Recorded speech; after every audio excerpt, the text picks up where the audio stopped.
Bien, vamos a orar. Señor, exaltamos y glorificamos tu nombre.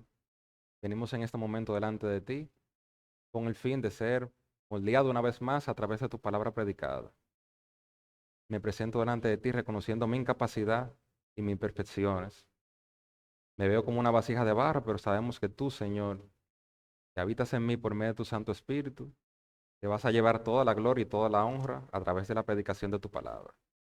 Trata con la vida de cada uno de nosotros y que podamos salir con más ganas de parecernos más a Cristo. En el nombre de Jesús, amén. Gloria a Dios. Entonces vamos a leer la palabra en Éxodo capítulo 33. Éxodo capítulo 33, los versículos del 12 al 17. Y leemos. Y dijo Moisés a Jehová, mira, tú me dices a mí, saca este pueblo, y tú no me has declarado a quién enviarás conmigo. Sin embargo, tú dices, yo te he conocido por tu nombre y has hallado también gracia en mis ojos. Ahora pues, si he hallado gracia en tus ojos, te ruego que me muestres ahora tu camino, para que te conozca y haya gracia en tus ojos, y mira que esta gente es pueblo tuyo.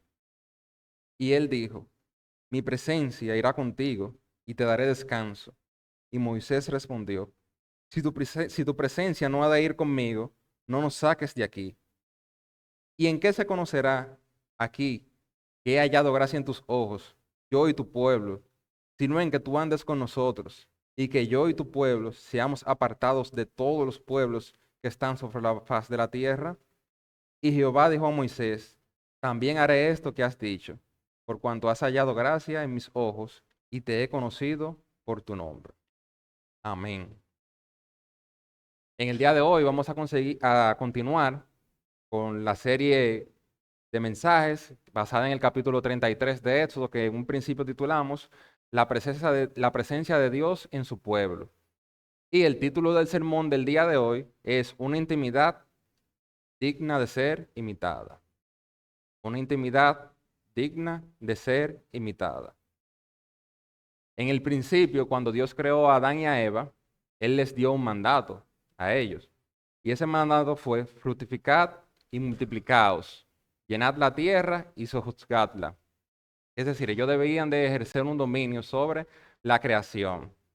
Y ellos debían de hacer esto mientras ellos glorificaban a Dios en todo momento, mientras ellos mantenían una comunión íntima con Él. Con la caída de Adán en pecado, el mandato seguía siendo el mismo, pero la humanidad había perdido la capacidad de vivir para Dios de manera natural. Perdió la capacidad de mantener una comunión plena con Dios sin que su lealtad se viera dividida por el interés en otras cosas que no son del agrado del Señor. Una vez expulsados del huerto del Edén, con el ingenio que Dios les había dado, con el ingenio que Dios les había dado, y ciertamente con el cuidado que Él mismo le proveía, Adán y Eva debían de aprender cómo sobrevivir y debían de enseñarle a su descendencia a cómo sobrevivir, es decir, enseñarle a cómo ellos, eh, en base a las condiciones que se presentaban en su entorno, podrían reajustarse para poder cumplir con ese mandato que el Señor le había dado. A la hora de aprender algo, la forma más práctica y rápida de uno lograr aprender eso es por medio de la imitación. Desde la antigüedad, la imitación ha sido fundamental en el desarrollo humano. Imitar es ejecutar algo a semejanza de otra cosa, pero su significado se extiende mucho más allá de una simple reproducción o copia. La imitación implica un proceso complejo que abarca desde la observación y el aprendizaje hasta la recreación y la interpretación. Aunque a menudo se asocia la imitación con falta de originalidad, es importante destacar que esta puede ser un motor para obtener una creatividad. La imitación selectiva y crítica, y vuelvo repito, selectiva y crítica, lejos de ser una simple copia, permite asimilar conocimientos, desarrollar habilidades y finalmente crear algo nuevo. todos nosotros hemos aprendido y seguimos aprendiendo por medio de la imitación. Los niños aprenden imitando a los adultos. De ahí viene que si un padre le dice a un hijo suyo que no debe de hablar mentira porque eso es pecado, pero cuando llega a su determinado momento, llega una persona buscándolo en la casa, lo llama, y el padre le dice al hijo, estando en la casa, dile que yo no estoy aquí, le está hablando una mentira ahí. De igual forma, si van a un lugar en el que dicen los niños mayores de 3 años deben de pagar una cuota, y viene el padre sabiendo que su hijo tiene 4 años, aunque lo haya cumplido en el día anterior, pero sabe que tiene 4 años, y le dice al hijo, pasa como que tú tuvieras 3 años con fines de yo ahorrarme esos chelitos. ¿Qué le está enseñando? Le está enseñando a hablar mentira. Entonces, ¿qué ustedes creen que va a hacer el niño cuando se presente una situación en su vida? El niño va a hablar la verdad siempre y cuando sus intereses no se vean afectados. Cuando sus intereses se vean afectados, el niño va a hacer lo mismo que papá y mamá hicieron. ¿Y qué es? Hablar mentira. De ahí viene que cuando una situación que no le conviene a él se presente en su relación con sus padres, ¿qué ustedes creen que le va a hacer? Le va a hablar mentira, pero va a venir papá y va a venir mamá a corregirlo, a pegarle, diciendo yo te dije que no debías de hablar mentira. Sin embargo, el niño va a notar una contradicción en esto, porque él dice yo estoy hablando mentira y ustedes también hablan mentira, entonces ustedes a mí me corrigen, ¿quién lo corrige a cada uno de ustedes? Entonces, eso es algo que nosotros debemos de tener muy presente, porque los niños aprenden por imitación y le van a poner atención no a lo que yo digo, sino a lo que yo hago. Con la imitación pasa algo y es que nosotros podemos imitar cosas, con cosas me refiero a objetos.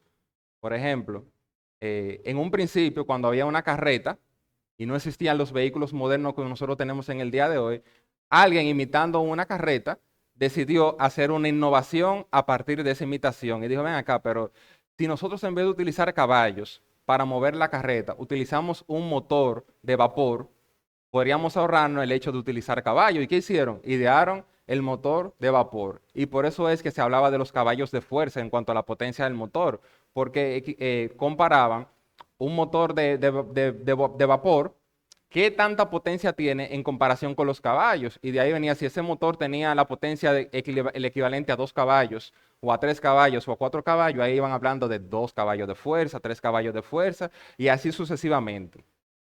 Y con las innovaciones, a partir de la imitación que ya se había hecho, tenemos los vehículos modernos del día de hoy. Pero aparte de nosotros imitar cosas, nosotros también imitamos a las personas, nosotros imitamos comportamientos, imitamos valores, imitamos el estilo de vida de otras personas. Y eso que nosotros imitamos, nosotros los adaptamos a cada uno de nosotros según nuestra personalidad, porque sabemos que todos somos diferentes.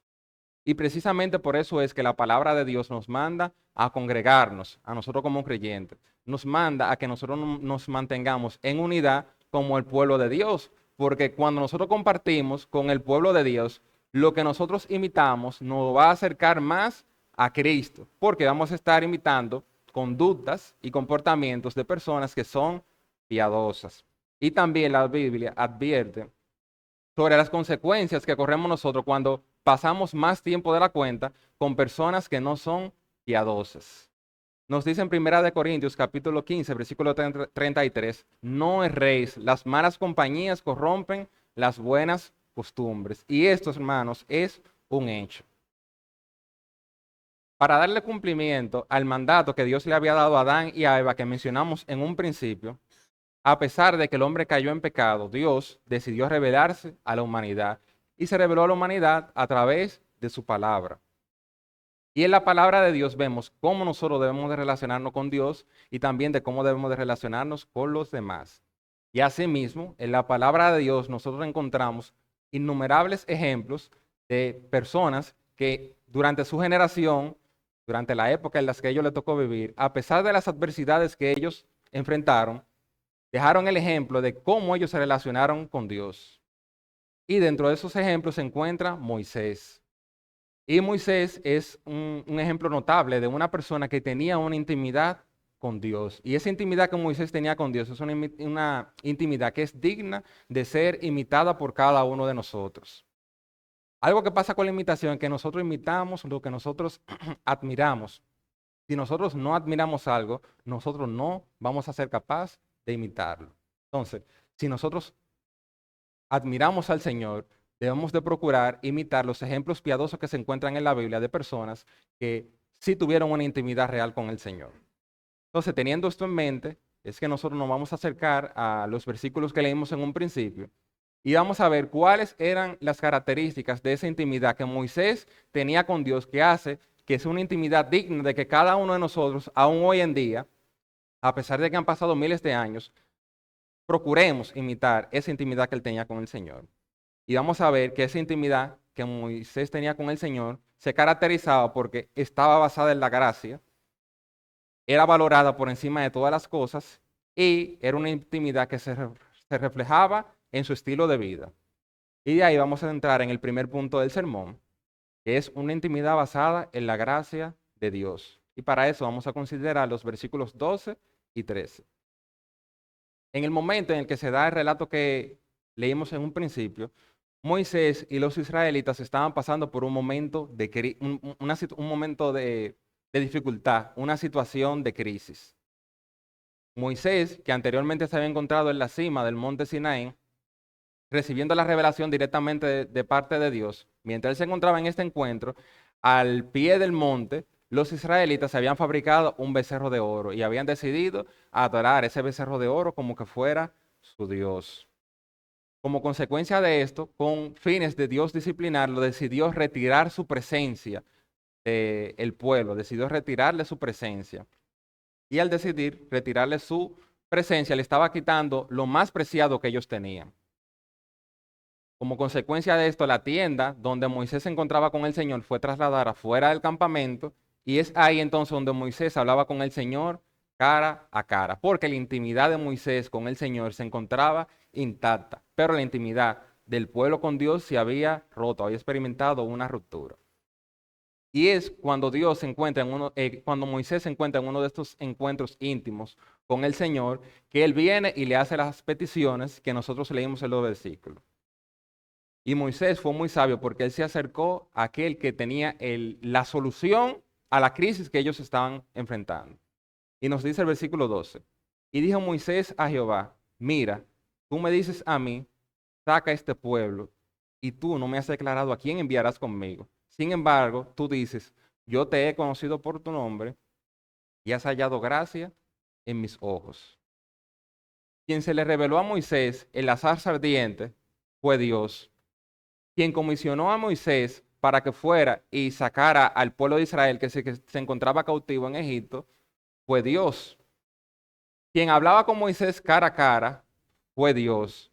Y precisamente como Moisés siempre se relacionaba directamente con el Señor, en este momento él recurrió a Dios. Y eso debe de hacernos pensar, hermanos, a cada uno de nosotros. Cuando nosotros recibimos una buena noticia, cuando nosotros nos sentimos tristes o nos sentimos solos, cuando nosotros nos sentimos tentados, cuando vienen momentos difíciles a la vida de cada uno de nosotros, cuando experimentamos escasez, ¿donde quién nosotros recurrimos?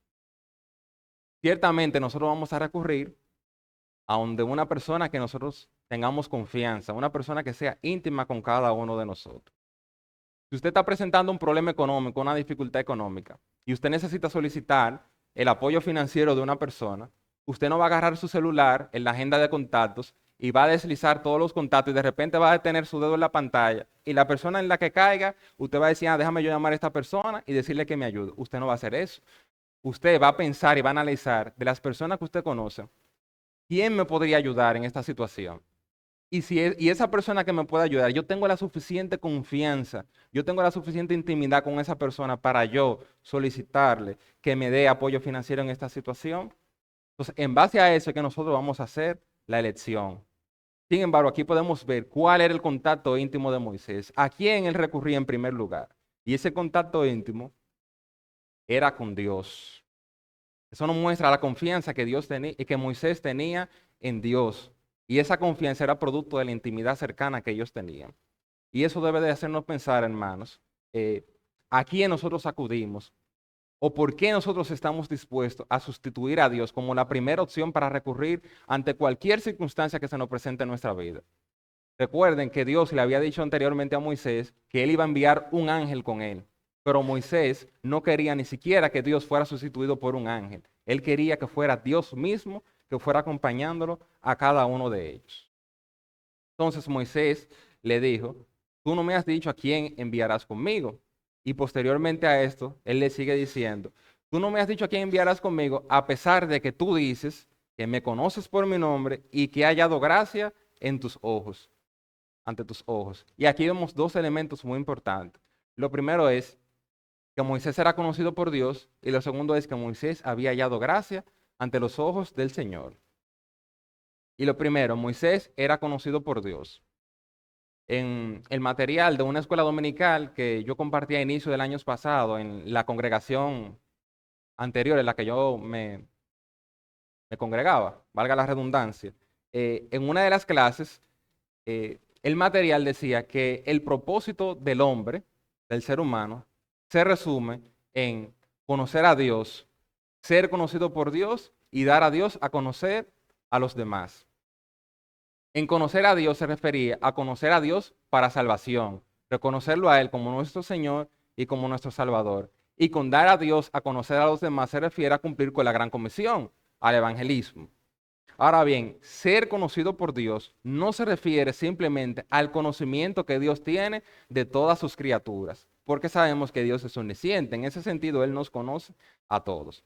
Pero ser conocido con Dios más bien se refiere a un conocimiento profundo, personal y en detalle que Dios tiene de cada uno de nosotros, es decir, de sus hijos, como que fuera un amigo íntimo. Esto implica que Dios conoce tus pensamientos, tus sentimientos, deseos, fortalezas, debilidades e incluso tu caminar en la vida. De esta manera es que nosotros necesitamos ser conocidos por Dios, porque a la luz de su palabra, no todos son conocidos por Dios de esta forma. El ser conocido por Dios no se mide por lo que nosotros hacemos por Él. Y evidencia de esto nos da Mateo capítulo 7, versículos 21-23, que nos dice que cuando Dios venga en el día del juicio, habrá muchos que le van a decir que en tu nombre echamos fuera demonios, sanamos enfermos e hicimos muchos milagros. Pero a pesar de esto, Dios le va a decir, apartaos de mí, hacedores de maldad. Nunca os conocí. Entonces ya podemos ver que en la forma que venimos hablando, Dios no conoce a todo el mundo y nosotros debemos procurar ser conocidos por Dios de esta manera. Entonces, ser conocido por Dios lo que implica es que nosotros seamos conocidos por quien somos en Cristo, por haber nacido de nuevo, por abrazar nuestra identidad en Cristo y vivir conforme a esa identidad. Es vivir según la voluntad revelada de Dios en su palabra. Y en este sentido era que Moisés era conocido por Dios. Por eso fue que Jehová le dijo a Moisés que él iba a destruir a toda la nación de Israel y que iba a levantar una nueva nación a partir del linaje de Moisés. Como Dios conocía a Moisés, Dios sabía que Moisés iba a interceder a favor del pueblo. Pero fácilmente, si fuera alguno de nosotros, Dios no nos hace esa propuesta. Porque nosotros lo primero que haríamos sería decirle, sí, Dios, acaba con todo el mundo y levanta una nación a partir de mi linaje.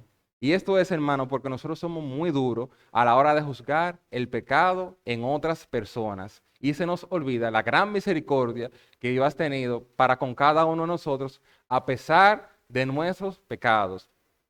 Y con esto no queremos dejar dicho que debemos de ser permisivos con el pecado de los demás, pero sí que se debe de corregir a una persona cuando cae en pecado con firmeza, pero también con amor y con compasión, considerando que nosotros mismos podemos caer en ese mismo pecado que esa persona cayó. Entonces nosotros debemos de escudriñarnos, hermanos, y preguntarnos si Dios nos conoce de la manera en la que conocía a Moisés. Porque si la respuesta es no, corremos grave peligro, porque eso implica que no somos hijos de Dios. Y Dios conocía a Moisés de esa manera porque Moisés tenía una intimidad con él.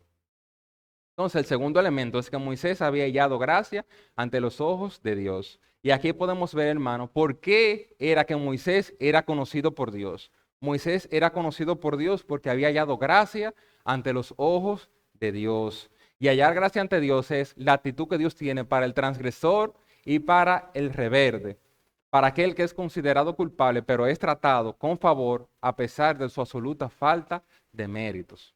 Y por eso era que Moisés era conocido por Dios. Moisés sabía que por medio de esa gracia que él había encontrado ante los ojos de Dios, era que él tenía una comunión íntima con el Señor. Y precisamente por eso es que cuando Moisés tiene este encuentro con Dios, él no se acerca diciéndole, Señor, vengo ante ti ahora porque yo duré 40 días ayunando en la cima del monte en tu presencia. Yo vengo ante ti porque cuando yo descendí del monte, yo sentí tanto celo por ti, a favor tuyo, que comisioné a los que estaban dispuestos a exterminar los demás del pueblo que habían adorado el becerro de oro en tu nombre. Él no le dice, Señor, yo sentí tanto celo de tu presencia, que cuando tú dijiste que tú no ibas a ir con nosotros, yo decidí sacar la tienda donde me encontraba contigo fuera del campamento. No, Moisés no le dice nada de eso al Señor, sino que él viene ante el Señor basándose en la gracia del Señor, basándose en el favor inmerecido que él había encontrado delante del Señor. Y de esa misma forma, hermano, es que cuando nosotros enfrentemos crisis, situaciones difíciles en nuestra vida, desafiantes y duras, debemos de acercarnos al Señor. Debemos de acercarnos al Señor, no estrujándole la cara lo poco que nosotros hacemos por el Señor y su reino. Porque cuando nosotros evaluamos lo que hacemos por el Señor, por más que nosotros pensemos que hagamos, hacemos poco. Entonces nosotros no debemos de restregarle eso al Señor en la cara, ni tampoco debemos de restregarle lo supuestamente tan fiel que nosotros somos. No, nosotros debemos de venir ante el Señor y entregarle esas situaciones en sus manos, pero debemos hacerlo sabiendo que es basándonos en los méritos de Cristo, es por su gracia que nosotros podemos dirigirnos a Él en oración y entregarle a nuestra situación, no por lo bueno que yo sea. El versículo 13 nos sigue diciendo, ahora pues, si he hallado gracia en tus ojos, te ruego que me muestres ahora tu camino, para que te conozca y haya gracia en tus ojos, y mira que este pueblo es tuyo. Y en esta otra parte, hermanos, vemos cómo Moisés, apelando a la gracia de Dios, le hace un ruego al Señor. Él no le está ordenando, él no le está decretando, él no está arrebatando nada, sino que él le viene rogando al Señor que le muestre su camino para conocerlo más y que como consecuencia de él conocerlo más, él en su vida personal y por extensión también el pueblo de Israel, ellos puedan experimentar más de la gracia de Dios en sus vidas. De paso, vemos cómo él intercede al favor del pueblo y él le dice, este pueblo tuyo. Anteriormente Dios le había dicho que tú saques a tu pueblo, pero ahora él vuelve y le recalca, no, este pueblo no es mío, este pueblo es tuyo. Aquí vemos cómo Moisés entonces, hermanos, reconoce que la intimidad que él tiene con Dios es producto de la gracia que él había encontrado ante los ojos del Señor.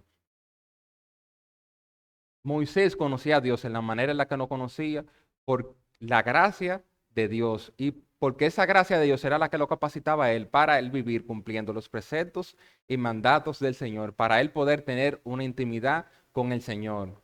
Nosotros somos salvos por gracia y no por obras para que nadie se gloríe.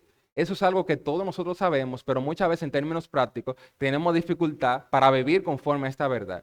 Pero algo que muchas veces nosotros obviamos, hermanos, es que para vivir el Evangelio nosotros necesitamos de la gracia de Dios. Si nosotros no contamos con la gracia de Dios para vivir el Evangelio, no vamos a poder vivir el Evangelio, porque solos nosotros no podemos. Es Dios quien nos capacita para nosotros cumplir sus mandatos y preceptos. De ahí viene que cuando nosotros lo obedecemos a Él, cuando nosotros hacemos algo para acercarnos más al Señor, la gloria no es de nosotros, la gloria es de Dios, porque Él es quien pone en cada uno de nosotros, tanto el querer como el hacer. Y precisamente por eso fue que Cristo dijo, separado de mí, nada podéis hacer. Y en ese nada se incluye que nosotros necesitamos estar unidos a Cristo y contar con su gracia para poder obtener victoria sobre el pecado, para nosotros poder crecer y madurar como creyentes, e incluso para acercarnos a Él y tener una relación íntima. Moisés tenía muy claro que él gozaba de la intimidad que tenía con el Señor por la gracia de Dios. Y eso es algo que todos nosotros debemos de procurar. Si queremos tener una intimidad como la que Moisés tenía con Dios, debemos de recordar que esa intimidad, para tener esa intimidad se requiere que nosotros reconozcamos que esa intimidad se basa en la gracia de Dios y no en el esfuerzo personal que yo pueda hacer. Entonces, hermanos, somos realmente nosotros conscientes de que la relación que nosotros tenemos con Dios es producto de su gracia y no del mucho esfuerzo que yo hago. Si nosotros pensamos que es por el esfuerzo que nosotros hacemos, nos vamos a convertir en legalistas. Y ciertamente, como nuestras obras delante del Señor son como trapo de inmundicia, cuando nosotros las comparamos con las obras de Él y con los estándares que Dios tiene, siempre nos vamos a quedar por debajo. Entonces, procuremos que nuestra intimidad con el Señor se base en la gracia, porque la de Moisés, que es digna de imitar esa intimidad, fue basada en la gracia. Entonces, con esto pasamos al segundo punto, que es una intimidad valorada por encima de todas las cosas. Y dice el versículo 14, y él dijo, mi presencia irá contigo y te daré descanso. Y en este momento vemos cómo Dios le responde a Moisés ante la petición que él le viene haciendo. Y le dice que sí, yo voy a ir contigo durante el peregrinaje de ustedes por el desierto. Pero aparte de eso también te voy a dar descanso. Como ya Dios había disciplinado al pueblo por el pecado que ellos habían cometido, y es muy importante recalcar esto porque Dios no va a tener comunión con el pecado. Dios no va a tener intimidad con una persona que vive en pecado. Entonces, como Dios lo había disciplinado a ellos y ellos habían tenido un arrepentimiento genuino, y luego de eso es que Moisés viene y está intercediendo en el Señor, basándose en su gracia, Dios decide concederle a Moisés la petición que él estaba haciendo. Ya le dice, mi presencia irá contigo, pero también le dice que tú vas a hallar descanso, tú hallarás descanso en mí. Y este descanso se refiere a un descanso que va mucho más allá del reposo físico que el reposo del cuerpo. Es un descanso que implica seguridad y paz y la presencia constante de Dios.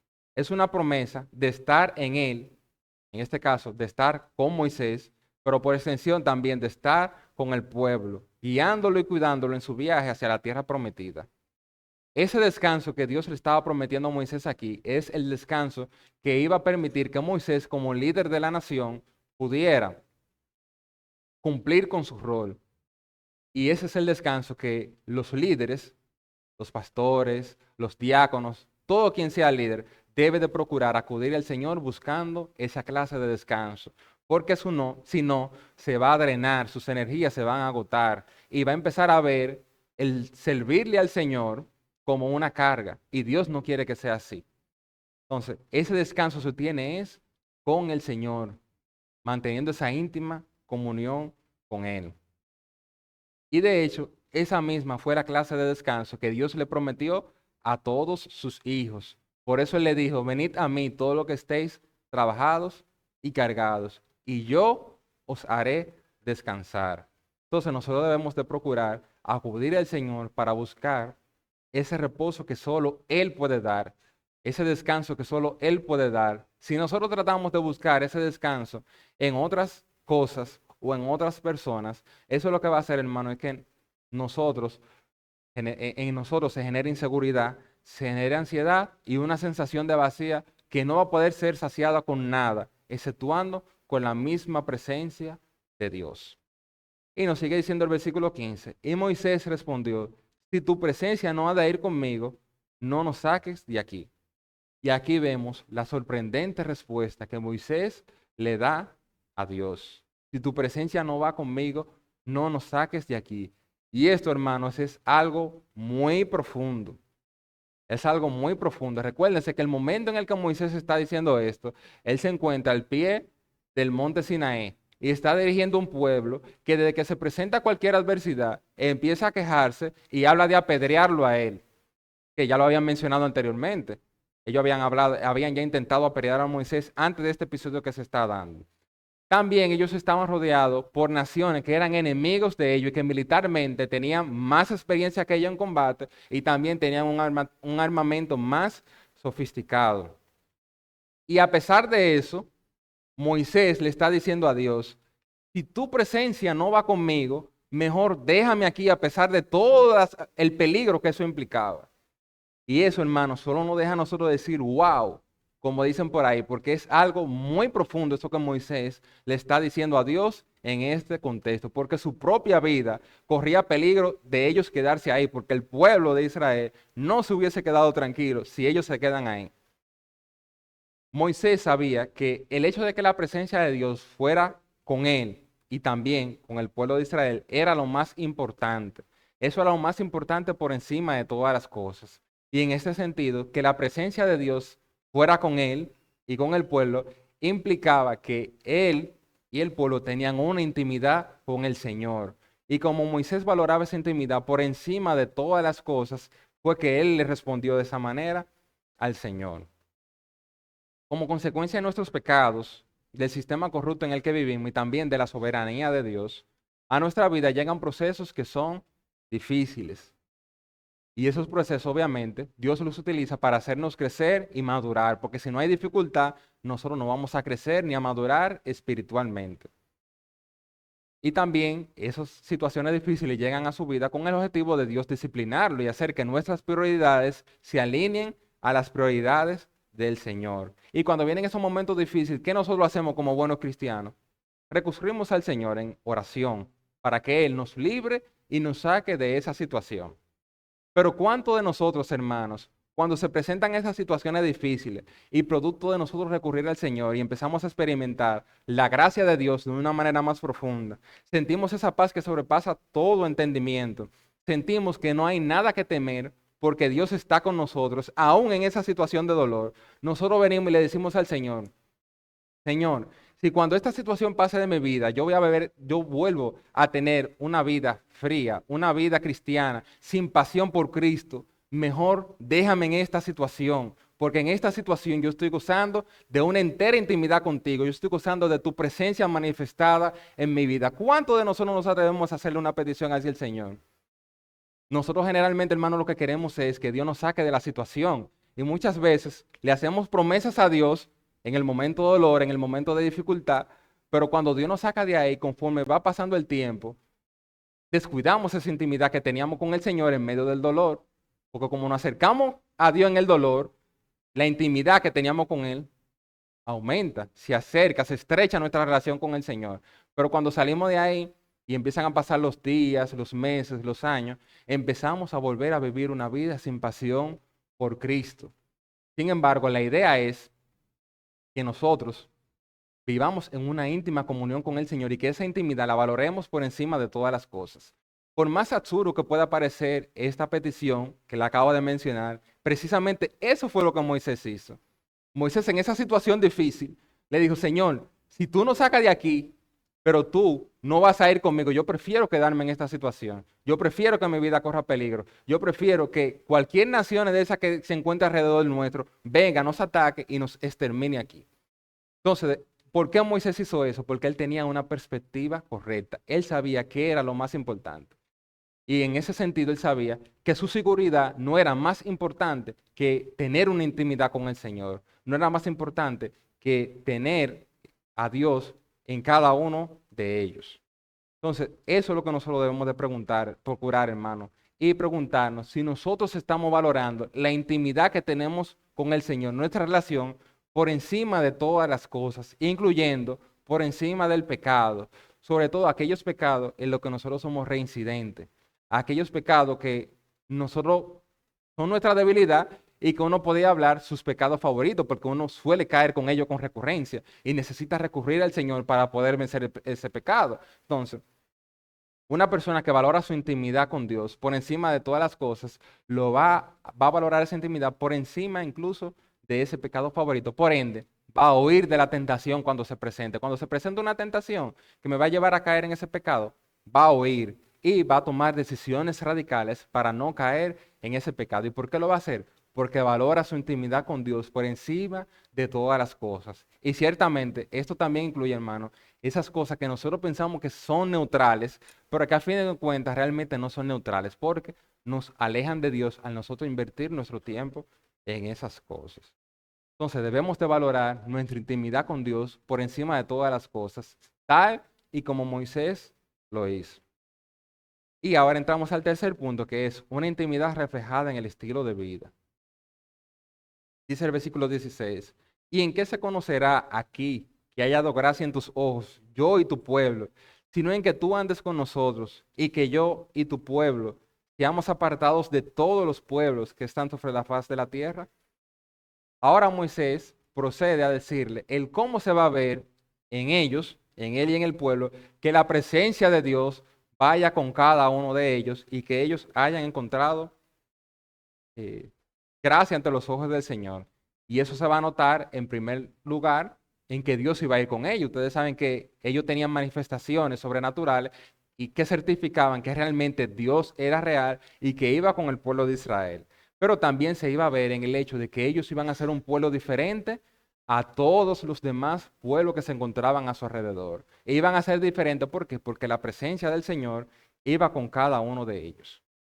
Y aquí vemos cómo Moisés reconoce que el tener una intimidad con Dios, donde se disfruta de su presencia, necesariamente se va a ver reflejado en el estilo de vida, en la manera de vivir.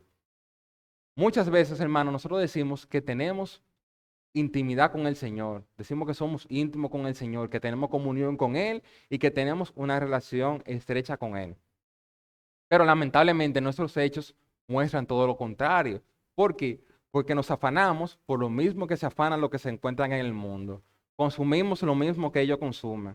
Invertimos nuestro tiempo en lo mismo que ellos invierten. Nos expresamos y reaccionamos como ellos expresan y reaccionan. Pensamos lo mismo que ellos piensan. Para nosotros lo más importante es lo mismo que es lo más importante para las personas que se encuentran en el mundo. Y nos parecemos tanto al mundo que nuestros hechos niegan que realmente tengamos una intimidad con el Señor. Y se nos olvida, hermano, que el Señor dijo que estamos en el mundo, pero que no somos el mundo. Se nos olvida que Dios nos ha llamado a ser sal y luz de la tierra, pero que es imposible que nosotros seamos la sal y la luz de la tierra si no tenemos una intimidad con el Señor. Eso es totalmente imposible, hermanos. Pero si nosotros realmente tenemos una intimidad con Dios, ciertamente eso se va a ver reflejado en nuestro estilo de vida, en nuestra manera de vivir. Es imposible que nosotros tengamos intimidad con el Señor y eso no se refleje en nuestra manera de vivir, que eso no se refleje en nuestro estilo de vida. Porque precisamente al tener intimidad con el Señor es que nosotros podemos dar frutos que son dignos de arrepentimiento. Y nos sigue diciendo el versículo 17. Y Jehová dijo a Moisés, también haré esto que has dicho, por cuanto has hallado gracia en mis ojos y te he conocido por tu nombre. Finalmente, Dios le da respuesta a la nueva petición de Moisés y le dice que sí, mi presencia irá con ustedes para que sea evidente que el Dios a quien sirve el pueblo de Israel es el único y verdadero Dios. Y nuevamente, Dios responde favorablemente a la petición de Moisés basándose en la gracia que él y por extensión el pueblo de Israel habían encontrado ante los ojos del Señor. Hermanos, nosotros hemos visto el ejemplo de intimidad que Moisés tuvo con Dios. Y él tenía una intimidad que era digna de ser imitada. Nosotros como discípulos de Cristo estamos llamados a imitar a Cristo en primer lugar, porque por eso que somos discípulos de Cristo. Y de hecho también Él dijo que nosotros somos sus embajadores aquí en la tierra. Nosotros somos sus representantes. Y para eso el comportamiento de nosotros debe de ser compatible con el comportamiento de Cristo. Pero así como nosotros somos llamados a ser discípulos de Cristo, también somos llamados a ser discípulos de los demás. Y nosotros, cada uno de nosotros debe de ser, basándonos en eso, un ejemplo para los que se encuentran a nuestro alrededor, un ejemplo que le inspire a ellos al ver cómo Dios ha obrado en nuestra vida. Pero el obrar de Dios en nuestra vida no va a ser evidente si nosotros no tenemos una intimidad con el Señor. Ciertamente, vuelvo y repito, nosotros debemos de imitar a Cristo, pero tomando en cuenta el grado de intimidad que cada uno de nosotros tiene con el Señor, podemos atrevernos a decir a otras personas, imítame a mí, así como yo imito a Cristo. Es una pregunta que todos nosotros deberíamos de realizarnos. La tendencia de la mayoría de los cristianos es a decir, no, imita a Cristo, no me imite a mí. Pero hermanos, cuando nosotros hacemos este enunciado, nosotros simplemente estamos poniendo una excusa para nosotros vivir muy por debajo de los estándares que Dios le ha demandado a sus hijos. Tenemos que procurar tener una intimidad con Dios a tal grado que los que se encuentren a nuestro alrededor se vean motivados a acercarse al Señor y a imitarnos a nosotros. ¿Por qué? Porque nosotros vamos a estar imitando a Cristo. Vamos a estar imitando la intimidad que Cristo tenía con el Padre mientras se encontraba aquí en la tierra. Y eso, hermanos, va a traer gloria y honra al nombre del Señor. Esto va a reflejar que los cristianos son un pueblo apartado. ¿Y por qué son un pueblo apartado? Porque tienen una intimidad con el Señor. Moisés nos muestra claramente que para nosotros tener una intimidad como la que él tuvo, es necesario que nosotros reconozcamos que esa intimidad se basa en la gracia de Dios, que nosotros valoremos esa intimidad por encima de todas las cosas y también que procuremos que esa intimidad que nosotros tenemos con el Señor se vea reflejada en nuestro estilo de vida, en nuestra manera de vivir.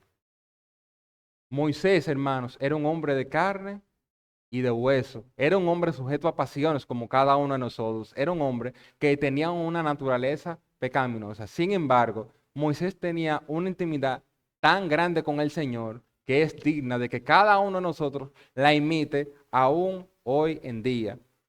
Y nosotros, hermanos, debemos de procurar que la intimidad que nosotros sea con el Señor sea imitada por los que se encuentran a nuestro alrededor, incluso hasta después que nosotros partamos de este mundo.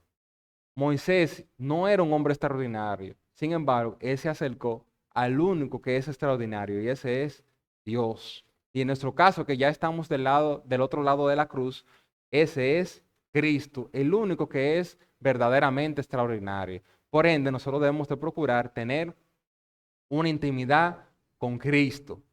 Y Dios nos ha facultado a nosotros por medio de su Espíritu para que así como Moisés tuvo una intimidad digna de ser imitada, nosotros también tengamos una intimidad con el Señor que sea digna de ser imitada por nuestro prójimo, por lo que se encuentran a nuestro alrededor. Amigo, Dios está interesado en tener una relación de intimidad contigo. Y de hecho, por eso es que Él envió a su Hijo. Y su palabra nos dice que de tal manera el amó Dios al mundo, que ha enviado a su Hijo unigénito, para que todo aquel que en Él cree no se pierda, mas tenga vida eterna. Y esa es la garantía que tenemos de que si tú te acercas al Señor buscando arrepentimiento y perdón, Él te va a perdonar. Pero si no lo haces, vas a permanecer siendo un enemigo de Dios, que es todo lo contrario a tener una relación íntima con el Señor. Y si la muerte o la venida de Cristo te sorprende en ese estado, ya no habrá más chance para llegar a tener una intimidad con el Señor.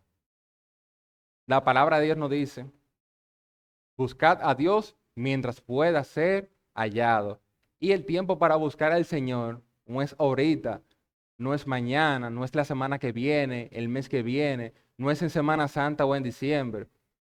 La oportunidad para buscar al Señor es ahora, es hoy. Por eso la exhortación es que acorras a Jesucristo, que si tú corres a Él te va a perdonar y por medio de su gracia vas a tener salvación. Y esa misma gracia te va a facultar para transformar tu vida y que llegues a tener una intimidad que sea digna de ser imitada por los demás.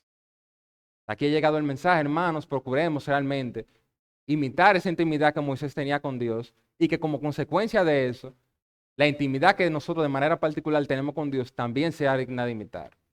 Oremos. Señor, te damos gracias por tu palabra. Gracias porque una vez más tú hablas la vida de cada uno de nosotros, Señor. Señor, que por menos de la predicación de esta porción de tu palabra, nosotros reconozcamos, Señor, que tener intimidad contigo es tu deseo y que debe de ser el mayor anhelo de cada uno de nosotros, Señor. Obra por medio de tu Espíritu en cada uno de nosotros para que nosotros procuremos mejorar nuestra relación contigo, estrechar vínculo contigo, Señor. Permite que nosotros podamos reconocer que la intimidad que podemos tener contigo no es en base a nuestros esfuerzos ni a mérito personal, Señor, sino que es por medio de tu gracia. Ayúdanos, Señor, a nosotros valorar nuestra relación contigo, nuestra intimidad contigo, por encima de todas las cosas, Señor, para que esa relación que nosotros tenemos contigo sea evidente en nuestro estilo de vida y que por medio de nuestro estilo de vida nosotros podamos ser un testimonio fiel de que somos un pueblo apartado, de que somos un pueblo, Señor, que es real sacerdocio, que es una nación santa, que es un linaje escogido, que trae gloria y honra a tu santo y bendito nombre y que está esperando que tú vengas por nosotros para eternamente morar contigo con una intimidad como todavía nosotros no comprendemos, porque ahí sí realmente te vamos a ver cara a cara. Ahí el pecado no se va a encontrar presente y vamos a tener una relación cercana, una relación estrecha, mucho más estrecha que la que podemos tener en estos momentos contigo. Todo esto te lo pedimos en el nombre de Jesús. Amén. El Señor les bendiga.